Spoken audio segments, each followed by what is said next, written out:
Untuk lobster hias ini saya bilang prospek, ya prospek sekali. Lebih enak kita main receh tapi kali ikan banyak. Kalau kita memang mau fokus jadi petani ya kelihatannya agak santai tapi rezekinya ya luar biasa, itu aja.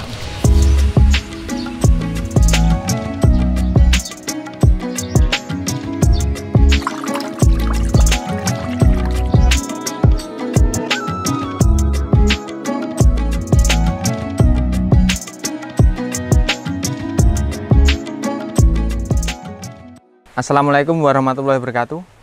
Perkenalkan, nama saya Agus Hendrianto, pemilik usaha lobster hias air tawar yang beralamat di Dusun Tosaren, RT 01 RW 006, Kelurahan Keradinan, Kecamatan Serumbung, Kabupaten Magelang, Jawa Tengah.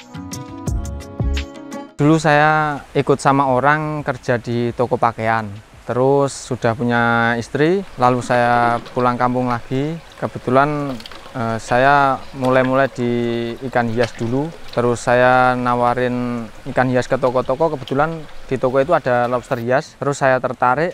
Lalu habis itu saya coba cari petaninya langsung, alhamdulillah ketemu. Setelah ada hasil baru saya lanjut untuk buat kolam. Dulu sempat saya disepelekan juga sama orang-orang di sekitar lah. Nah, kok istilahnya dulu kan di sini mayoritas kebanyakan salak ya.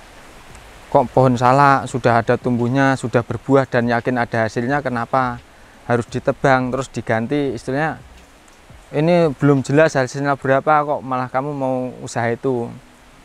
Lambat laun, alhamdulillah dengan dapatnya restu dari orang tua sama istri juga mendukung, saya langsung babat alas semua. Saya bikin kolam pakai bis gorong-gorong itu, sama kolam plastik, sama kolam terpal. Dan ternyata ya hasilnya tidak memungkinkan dan tidak sesuai sama harapan saya itu. Jadi saya tetap harus terus berusaha terus, karena yang namanya usaha gagal di awal itu biasa. Saya itu bertahan karena memang didasari rasa suka dulu ya. Karena basic saya memang sudah suka dengan yang hias. Jadi untuk nilai kegagalan itu yang mematahkan semangat jadi agak tipis. Jadi tetap optimis saya bakalan maju, saya bakalan berhasil. Alhamdulillah semakin saya tekuni, semakin saya fokus dan tidak tergiur dengan usaha dan rezeki orang lain, insya Allah lah dipermudah. Untuk yang saya pelihara ini jenis lobster Clerke ya, lobster hias air tawar itu. Untuk warna yang saya produksi ini satu jenis, cuma ada 5 warna. Yang pertama merah Marlboro, putih Snow White, blue, oranye, dan marun. Itu warna yang saya produksi. Untuk awal mulai saya itu dulu modal kisaran 6 juta ya. Itu baru saya bikinkan kolam 1 meter kali 1 meter, 6 kolam. Terus saya beli lobster di petani saya itu kurang lebih ya sambil berjalan kurang lebih modal awal 2 juta. Terus alhamdulillah di tahun kedua itu jadi 10 kolam. Jadi terus sampai tahun kedua, ketiga, dan sampai sekarang ini udah jalan 6 tahun. Alhamdulillah yang kolam saya sendiri kurang lebih ya 30-an kolam dan ukuran bervariasi ya. Jadi kalau kita pengen maju harus punya target. Memang target itu pahit, perih, dan memang tidak ada rasa senangnya. Tapi kalau kita punya target, insya Allah ya setiap tahun saya punya prinsip bahwa 1 atau 2 kolam saya harus tambah kolam, karena saya punya target untuk mencapai kesuksesan saya itu di puncak 100 kolam. Alhamdulillah sudah berjalan yang di rumah 30 kolam, yang saya tanam di tetangga-tetangga kurang lebih ya 20-an kolam, sama di pemuda dusun juga ya. Terus saya juga merangkul di masyarakat ya, terutama kemitraan masyarakat itu. Yang terutama saya rangkul itu janda tua yang mempunyai lahan kosong atau kolam tidak terpakai. Terus duda tua juga saya rangkul. Yang ketiga saya terjun di pemuda dusun, remaja-remaja dusun itu saya rangkul semua untuk diajak kerjasama, nanti yaitu bagi hasil. Entah hasilnya banyak sedikit, yang penting ilmunya itu bermanfaat bagi orang lain, itu aja. Untuk perawatan lobster hias ini tergolong mudah. Untuk kolam, pengurasan air juga enggak butuh waktu harus berapa minggu, berapa hari. asalkan air itu tidak bau, sisa makanan itu tidak perlu dikuras sampai kita tebar benih sampai panen pun tidak apa-apa. Jadi kendalanya itu cuma pas kebanyakan pakan itu aja selama saya memelihara itu. Kalau kita sudah kebanyakan pakan, nanti air bisa bau dan lobsternya mau induk, mau bibit, mau remaja, kalau sudah tercemar airnya itu nanti bakal mati. Untuk makanan itu saya lebih identik ke sayuran ya, karena sayuran itu untuk pertama dari daya tahan lobster itu lebih kuat, yang kedua lebih ngirit, yang ketiga kalau mau pakai sayuran itu untuk molting itu lebih maksimal. Biasanya kan lobster itu kan ganti kulit ya, karena kalau pakai sayuran itu sudah saya coba lebih maksimal lah. Yang sayuran yang perlu kita pakai yaitu wortel, kecambah, tomat, timun, labu, terus kadang kacang-kacangan itu iris bisa diparut bisa, terus bisa kita olah untuk pakannya itu. Untuk nyari pakannya, alhamdulillah ibu saya tuh jualan di pasar. Jadi kalau pas pulang kadang ditawarin temennya, oh ini ada pakan, dibawa pulang, ya wes langsung pakan. Terus yang itu termasuk ngirit juga kan kalau kita pakai sayuran itu. Dan pakai sayuran itu kendalanya cuma satu, jangan over pakan itu aja.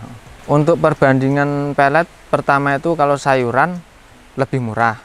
Kalau pakai pelet ya kita bisa pelet 1 kilo, mungkin kalau sayuran yang BS itu bisa 1 karung.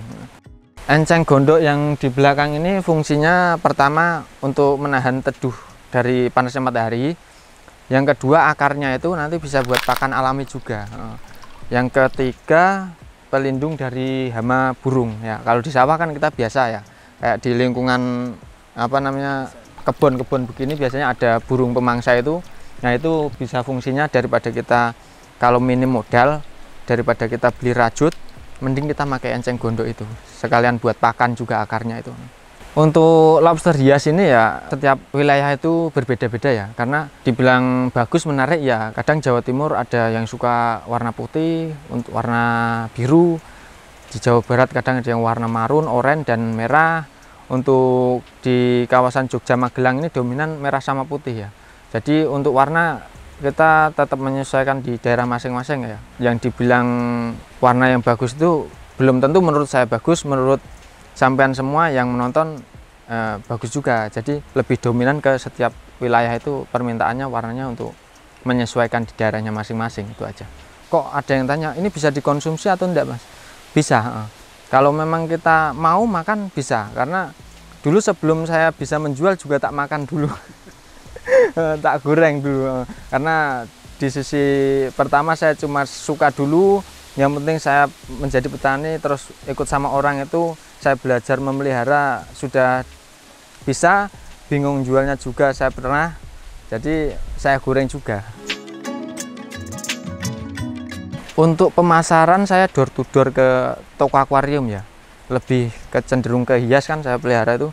Jadi saya masuk satu pintu ke pintu, saya tawarkan, saya bawakan sampel, terus nanti saya ketemu sama bosnya, lalu kita bicara bincang-bincang lah ya, saling ngobrol, nanti ditawarin mau atau tidaknya itu terserah mereka, karena kita sebagai petani atau penjualan istilahnya kita kewajibannya menawarkan barang yang kita produksi gitu. Untuk proses yang pertama itu saya masih penghasilan ya 150.000 sampai 165.000. Untuk 2 tahun dan 3 tahun itu sampai 600 sampai 800. Terus untuk sampai saat ini ya alhamdulillah sudah dikatakan bilang cukup dan ada sisa lah. Masalah ekonomi keluarga alhamdulillah sudah terpenuhi. Jadi untuk masalah yang lain insya Allah kita hadapi sambil berjalan itu aja. Untuk lobster hias ini saya bilang prospek, ya prospek sekali. Kita jangan lihat dari nominal harganya aja. Karena kita ini sebenarnya dibilang mewah juga enggak, dibilang rendah banget juga enggak, karena kita main receh tapi dikalkulasikan menjadi dikali berapa ribu itu aja. Hasilnya kurang lebih sama lah. Lebih enak kita main receh tapi kalikan banyak. Kalau kita memang mau fokus jadi petani ya main receh enggak apa-apa. biar kita kelihatannya agak santai tapi rezekinya ya luar biasa, itu aja. Tip buat pemula untuk main lobster hias ini yang pertama kita tetap sediakan lahan dulu ya. Terus cara perawatannya mudah, nanti kita cukup dikasih makan 1 kali sehari, bisa sore, bisa pagi, bisa malam, bisa siang. Kalau biasanya kan kalau pemula itu kan masih ada sampingan kerjaan lain ya, yang kadang ya ikut sama orang menjadi karyawan, terus kadang kendalanya lagi berkepentingan sama orang lain. Nah, kita kalau makannya itu bisa menyesuaikan waktu pas sampean punya waktu luang, itu aja. Mudahnya di situ kalau untuk pemula. Yang mau belajar ya sharing-sharing bareng, terutama nanti bisa lihat-lihat di Facebook saya yang bernama ANHY NISA, itu ada logo profilnya lobster warna-warni dan logo backgroundnya itu lobster berkepala mahkota ya. Terus untuk yang mau WA juga bisa, nomor 0852 5220 1650. Untuk janji temu nanti silahkan hubungi lewat WA aja. Kapan waktunya insya Allah saya siap. Mau malam, pagi, atau siang, yang penting ada kabar dulu. Jangan mendadak langsung ke rumah, karena takutnya saya pas lagi COD atau pas saya lagi dapat pesanan keluar, karena sekarang saya sudah kebanyakan keluar rumah ya. Cuma kalau udah ada janji ya mungkin bisa lah, tetap bisa. Terima kasih yang sudah menyaksikan video ini. Semoga ilmunya bermanfaat. Jangan lupa like, komen, dan subscribe. Pencet loncengnya di channel YouTube-nya Cap Capung.